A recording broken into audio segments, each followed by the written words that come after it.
Galing yun, sir. Dito na, sir. Gilid na, sir. Dito na, sir.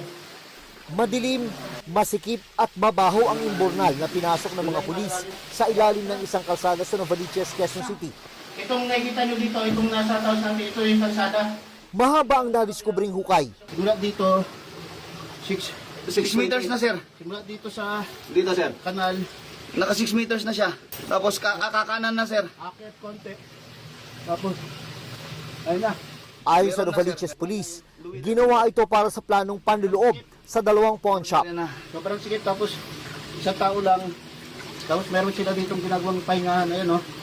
Diyan sila, umupo sila dyan. Meron din daw malaki dyan sa loob, sir. Malaking hukay dyan sa loob, sir. Makaupo kay. Ang mismong station commander ng Novaliches Police ang nag-inspeksyon sa mga hukay na ang tinutumbok sa itaas ay ang magkatabing pawn shop. Pag-akit dito, ayun na. Yun na yung ano, sir. Yun na yung pawn shop. Yung sa bolt.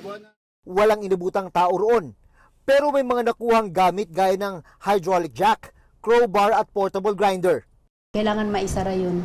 April 22 ng hating gabi, napansin ng isang gwardiya ng pawn shop ang kakaibaan niyang ingay sa ilalim. Kaya nag-report siya sa mga otoridad. Termite gang ang karaniwang tawag ng mga pulis sa mga magnanakaw na ang modus ay magukay sa ilalim ng lupa para mapasok ang kanilang gustong looban. Ito yung bahagi ng kritik na sinasabing dinaanan ng mga hininalang miyembro ng termite gang na nagtangka o manong manloob.